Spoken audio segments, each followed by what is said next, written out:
एक बार फिर आम जनता के जेब पर भार बढ़ गया है।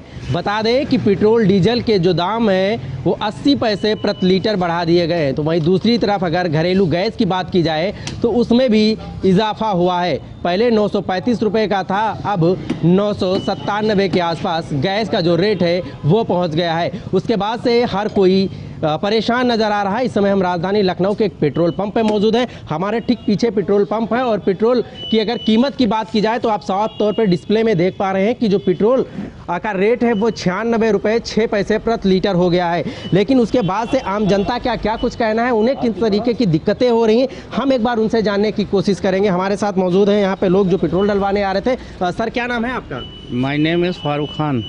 फारूक जी, लगातार जो पेट्रोल डीजल के दाम है, पहले इसमें काफ़ी ज़्यादा बढ़ोतरी हुई थी, फिर सरकार ने बहुत ज़्यादा कम कर दिया, आज फिर से बढ़ रहा है और ये भी कहा जा रहा है कि आने वाले समय में और ज़्यादा जो रेट है वो बढ़ सकते हैं। किस तरीके से देखते हैं, क्या कहेंगे? इसको इस तरीके से देखते हैं कि इसका इम्पैक्ट खाली पेट्रोल पर ही नहीं पड़ता, बल्कि जो आम कमोडिटीज़ है, जो भी और सामान है, उन सब पर रेट बढ़ जाता है। खाली आप कह दो कि 4 रुपये हमने बढ़ा दिया पेट्रोल पर, तो पेट्रोल पर इम्पैक्ट आया नहीं, उसका इम्पैक्ट तो बहुत दूर तक जा रहा है। वो सब्जियों पर भी, वो राशन पे भी, वो हर आइटम जो होगा वो बढ़ जाएगा, नेचुरली बढ़ जाएगा।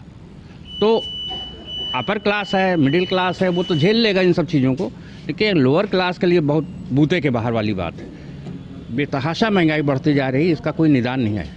चलिए, तो निश्चित तौर पर भले ही सरकार दोबारा शपथ लेने जा रही हो, लोगों को उम्मीदें हों कि महंगाई कुछ हद तक कम हो सकती है, लेकिन और लोगों से हम एक बार बात करने की कोशिश करेंगे। सर, क्या नाम है आपका? अक्षत तिवारी। अक्षय जी, लगातार जो पेट्रोल डीजल है उनके रेट बढ़ रहे हैं, आप किस तरीके से देखते हैं, क्या मानना है आपका?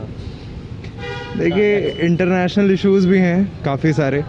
जो रशिया में वॉर चल रही है उसकी वजह से भी बैरल्स नहीं आ पा रहे हैं, तो वो भी एक मेन कारण है। बाकी सरकार अपनी तरफ से तो जो भी करेगी वो करेगी, और जो दिक्कतें हैं अगर वो दुनिया में होती भी हैं तो वो उसका इफ़ेक्ट तो पूरे वर्ल्ड पे ही होता है। तो बस यही चीज़ें हैं, थोड़े टाइम के लिए है। जैसे अभी सस्ता भी हुआ था पेट्रोल एक बार महंगे होने के बाद, तो अब वही चीज़ है, हो सकता है दिन आएंगे फिर से जब सस्ता होगा। बिल्कुल, निश्चित तौर पर लोगों को ये उम्मीदें ज़रूर हैं कि भारतीय जनता पार्टी दोबारा सरकार बनाने जा रही है और शायद आने वाले समय में जो पेट्रोल डीजल के दाम है या जो अन्य महंगाई है वो कम हो सके। लेकिन लोगों में रोष ज़रूर देखने को मिल रहा है। लोग नाराज़ हैं क्योंकि उनका साफ तौर पे ये कहना है कि लगातार जो पेट्रोल डीजल के दाम हैं वो बढ़ रहे हैं, महंगाई बढ़ती चली जा रही है। हमारे ठीक पीछे और लोग हैं, उनसे हम एक बार बात करने की कोशिश करेंगे। कार में सर हैं। सर, क्या नाम है आपका? सर, मुझे अनूप खन्ना कहते हैं सर। अनूप जी, लगातार पेट्रोल डीजल के दाम बढ़ रहे हैं, किस तरीके से देखते हैं? सर, सिर्फ हिंदुस्तान में ही बढ़ रहे हैं कि और भी कंट्रीज़ में बढ़ रहे हैं? नहीं, बढ़ तो हर जगह रहे हैं सर, लेकिन आप किस तरीके से देखते हैं? क्योंकि सर, देश हित में अगर 80 पैसे 50 पैसे 1 रुपये 2 रुपये अगर कुछ बढ़ता है और हमारा देश मजबूत होता है और स्ट्रांग होता है, आज हमारा कंट्री जो है मोदी जी के नेतृत्व में, प्रदेश योगी जी के नेतृत्व में जिस पायदान पे आ चुका है, और अगर कुछ हम लोग एक आम नागरिक का जो योगदान है पेट्रोल के मद में, तो वो बहुत छोटा सा है हम लोग का योगदान जो है।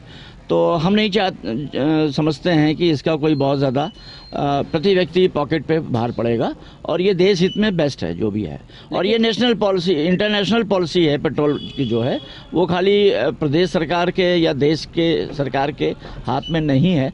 निश्चित तौर पर हमारे साथ ये तमाम वो आम जनता थी जिसमें से कई ऐसे लोगों ने ये कहा है कि भारतीय जनता पार्टी भले ही 25 तारीख को शपथ लेने जा रही हो, लेकिन उम्मीदें अभी भी टिकी हैं कि इस बार शायद महंगाई से कुछ निजात मिले। वहीं दूसरी तरफ कुछ लोगों ने जो बढ़ रहे पेट्रोल और डीजल के दामों पे जब उनसे बात की तो उनका ये साफ तौर पे कहना है कि रूस और यूक्रेन में जो युद्ध चल रहा है उसको लेकर भी इस तरीके की जो समस्याएं वो आ सकती है और पेट्रोल बढ़ सकता है। हालांकि लोगों की निगाहें उस 25 तारीख के बाद बीजेपी सरकार बनने के बाद उनके फैसले पर अटकी हुई है कि जो महंगाई है उसको कितना और कम किया जा सकता है। वीडियो जर्नलिस्ट जुबैर के साथ Ali, JK news channel.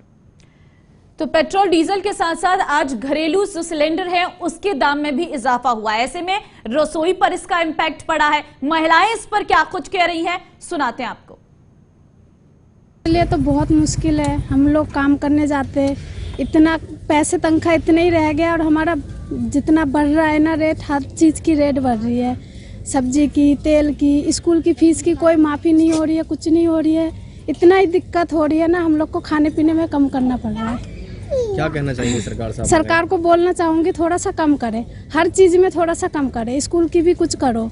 School में लॉकडाउन में पूरा फीस भरा गया है, कोई स्कूल में कुछ भी नहीं है पढ़ाई उढ़ाई, फिर भी पूरा फीस भरा है, कोई माफ नहीं किया है। हम लोग तो किराए पर रहते हैं, हम लोग कितना भारी पड़ता है हम लोग भी जानते हैं। हर चीज़ में महंगाई हो रहा है, मेरे सब्जी बेचते हैं तभी इतना महंगाई होता है। बच्चों को स्कूल फीस पढ़ाई लिखाई सब कुछ देखना पड़ता है, घर से बाहर तक के सब देखना। इतना इनकम बढ़ गया है, हम लोग कैसे घर चलाएंगे? सरकार तो ऊपर कर रहे हैं बढ़ाई, हम लोग के कैसे होगा उपाय? क्या कहना चाहेंगे सरकार साहब महंगाई को कि लेकर? कम करें, और क्या, हर चीज़ में टैक्स लगा रहे हैं तो उसको उपाय तो करना चाहिए, कुछ कम तो करना चाहिए हर चीज़ में। मुश्किल तो है ही, पहले सस्ता था अब महंगा कर दिया गैस। इनकम कम है और महंगाई ज़्यादा कर दी है। गैस चलाना गैस की कीमत दिन प्रतिदिन बढ़ती जा रही है। अब मुश्किल हो रही, दिक्कत कर रहा है थोड़ा सा, कोई चीज़ को कमी